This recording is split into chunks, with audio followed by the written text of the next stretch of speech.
김장수의 뉴스 브리핑 7월 2일 목요일 시작하겠습니다.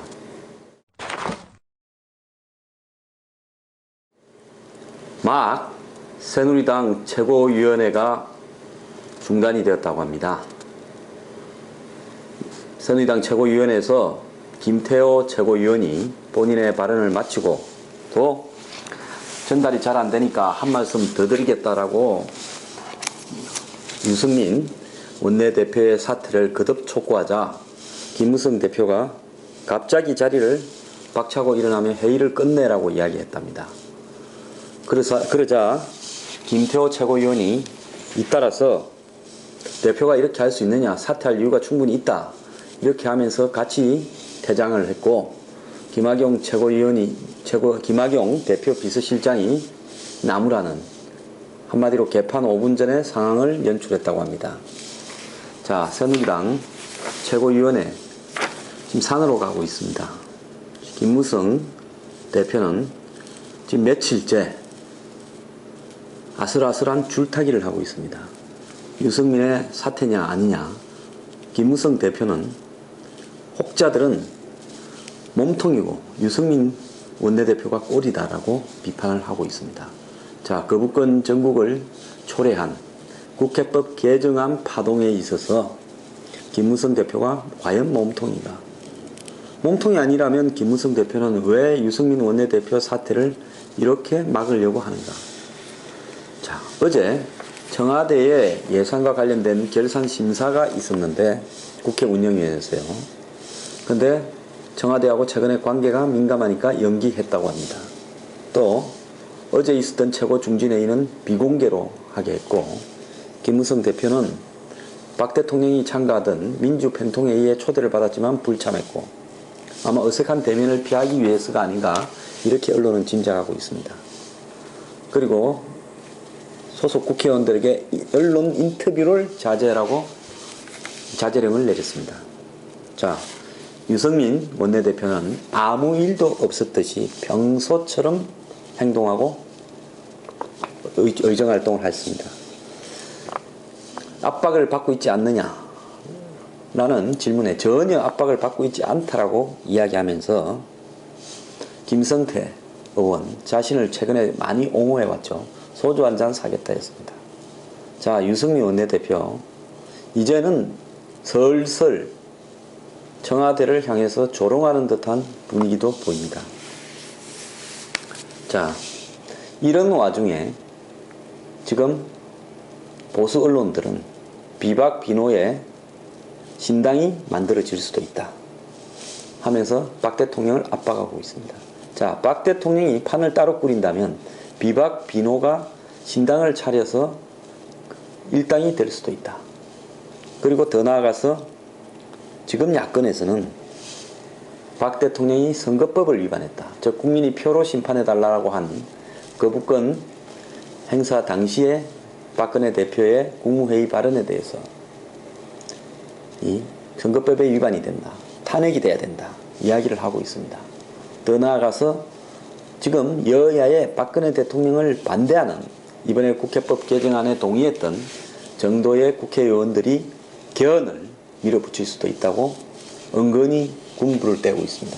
자, 이런 이야기들은 결국 여야 지도부가 표면상으로는 싸우는 듯하지만 물밑에서 깊숙이 연결되어 있다는 것을 의미하는 겁니다. 지금 대한민국 국회에는 여당 야당이 무의미합니다. 오직 국회의원들의 이해와 권익을 보장해 줄 수 있는 부분이라면 여야도 언제든지 손을 잡을 수 있는, 그래서 개헌에 나서고 대통령 탄핵을 거론할 수도 있는 정도의, 한마디로 정체성이 없는 자신의 특권에 눈이 먼 집단들만 있습니다. 자, 유승민 원내대표가 버티면 버틸수록 판은 커질 겁니다. 이번에 유승민 원내대표가 이번 주 들어서 나흘째 버티면서 새누리당 내부에서 얼마나 깊숙이 박근혜 대통령에 반대하는 세력들이 포진해 있는가, 한마디로 이현 집정부제 개헌을 도모하고 부패 척결에 저항하고 자, 부패 척결에 저항하는 거 제가 이야기를 해보겠습니다. 하베스트사가 4조 7천억인가를 지금 썼다는 거 아닙니까? 전체적으로요. 4조 6천억이네요. 자, 그 중에 1조 3천억을 주고 산 나알이라는 밑에 정유회사, 즉 캐나다의 석유 개발 회사가 하베스트인데, 그 밑에 나알이라는 정유회사 살 필요도 없는 거를 5,500억을 더 주고, 그러니까 7.3달러 하는 거를 갖다가 캐나다 달러로 10달러를 주고 샀습니다. 전 세계 거래에서 달라는 사람보다 사겠다는 사람이 돈을 더 얹어주는 이런 거 보셨습니까? 보통 이럴 때는 비싸게 사가지고 나중에 뒷돈 받는 거 아닙니까? 그리고요, 1조 3,700억에 산 나알이라는 회사를 2009년에 사가지고 2014년 5년 만에 329억에 팔았습니다. 순식간에 1조 3천억을 날렸습니다. 뭔 장사를 이래 합니까? 그리고 지금까지 운영이익이나 배당이 한 푼도 들어오지 않은 하베스트사에 1조 원을 지원했고요. 또 1조 원의 채무 보증을 하고 있습니다. 그런데도 불구하고 당시 석유공사 사장이던 강영훈 씨는 검찰 소환에서 정책적 판단이었다고 입을 다물고 있습니다.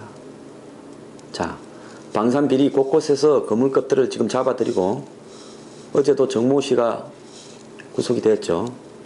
그런데 이들도 여기에서 꼬리를 자르려고 합니다. 자원, 방산, 포스코 어느 하나 손쉽게 진행이 되고 있지 않습니다.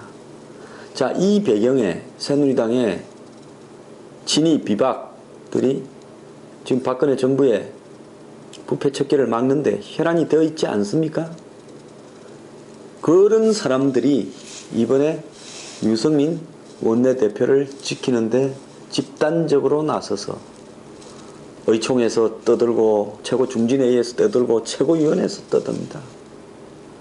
그러면서 우리가 이렇게 수적 유의에 있는데 박근혜 대통령은 우리를 어떻게 지금 왕조시대냐 조선시대냐 당신이 한마디 하면 우리가 따라야 되냐고 지금 달라들고 있습니다.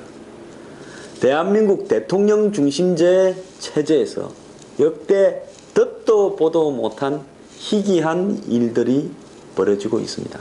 대통령이 옛날 야권 정부에 그런 게 있었죠. 쓸데없는 이념 논쟁에 나서고 대통령이 한명미달에 측근들을 고위직에 앉히고 더 나아가서 북한과 뒤로 통하고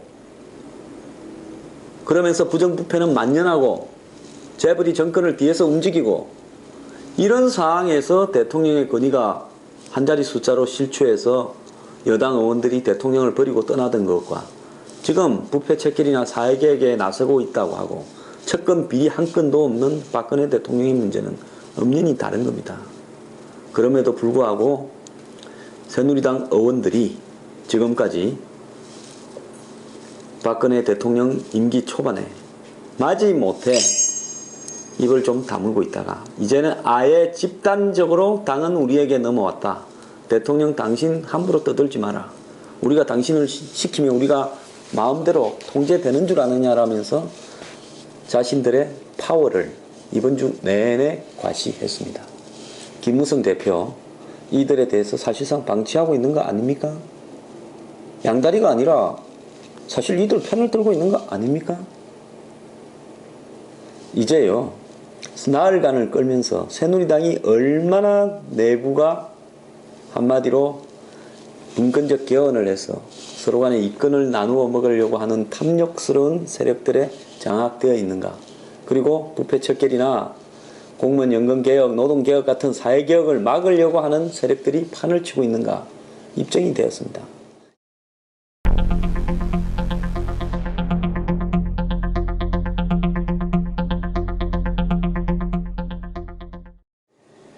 이 와중에 야당은 어제부터 국회로 들어왔습니다. 자, 전면적으로 보이콧 하겠다고 상당한 기간 국회를 세울 듯이 큰소리 치던 야당이 유승민 원내대표의 사퇴 정국에서 설거머니 국회로 복귀해서 지금 대통령을 향해서 공격을 하고 있습니다. 자, 야당이 때맞춰 들어오는 것, 또 야당이 적절하게 세월호 시행령이라는 걸 개정해달라고 이야기하니까 여권에서는 아예 국회법 개정을 통해 가지고 대통령의 권력을 제한하려고 나서는 것.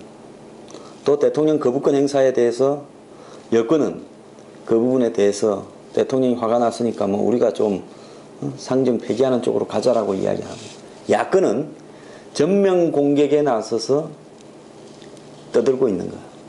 이런 모든 부분들이 지금 여야가 물밑에서 깊숙하게 닿아서 서로 간에 짜고 치는 고스톱처럼 정치판을 진행시키고 있다는 것을 입증하는 겁니다.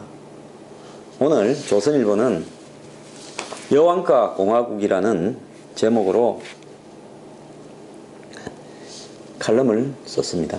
논설위원이 있었더만요. 자, 박근혜 대통령은 왕조 시대의 여왕처럼 행동을 한다. 그런데 지금은 공화국이다. 자, 이런 어떤 부분들이 박근혜 대통령과 새누리당의 마찰이 벌어지고 있는 유승민 사태 문제의 근본적인 원인인 것처럼 이야기를 하고 있습니다.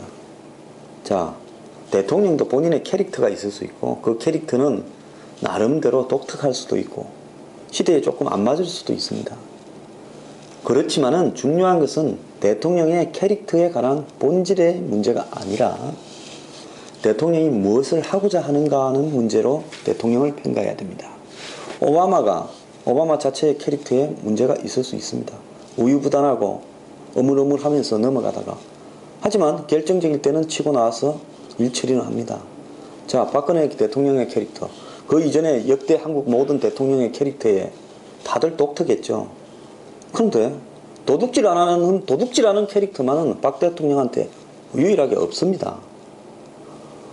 좀 예를 들어서 남과 잘 이렇게 융화되지 못하더라도 도둑질 안 하는 사람이 남과 잘 융화되면서 철저하게 도둑질하는 역대 대통령보다는 훨씬 나은 거 아닙니까? 근데 왜 조선일보는 여왕과 공화국이라는 극단적인 용어를 대비시키면서 대통령의 여왕적인 캐릭터가 지금 민주주의 시대에 맞지 않는다는 듯이 보도를 하는 겁니다. 자, 그 종편에 출연자들 나서서 벨소리를 다 합니다. 김정은 정권에서나 가능한 거다라고 유승민 사태의 문제를 지적한 대통령을 비판하는 평론가들도 있습니다. 여러분들 다 아실 겁니다. TV 나와서 이야기하는 평론가들 상당수가 내년 4월 공천에 눈이 멀어서 어느 캠프에 줄을 서서 그런 이야기 한다는 거 다 아실 겁니다. 그럼에도 불구하고 저는 막말 평론가로 배제하고, 지금 그 언론이 가고자 하는 방향의 구미에 맞는 평론가들은 한마디로 평론이 아니라 캠프에서 하던 이야기를 옮겨서 TV 앞에서 국민들에게 하고 있음에도 아무런 문제가 없이 틀면 나옵니다. 제가 왜 5월 6일 날부터 TV에 배제되었는지 이제는 충분히 이해할 만합니다. 그 이후에 벌어진 일들이 합헌적 쿠데타를 해야 되는데, 제가 TV에 나가서 토론하는 사람들과 그 문제에 대해서 따져봤을 때 감당할 자신이 없으니까 배제를 시켰겠죠. 자, 지금 판을 키우고 있는데요. 이런 판이 어디까지 커졌을 때 대통령이 이길지 국회가 이길지 한번 두고 봅시다. 판을 키울수록 저는 유리하다고 봅니다. 박 대통령이.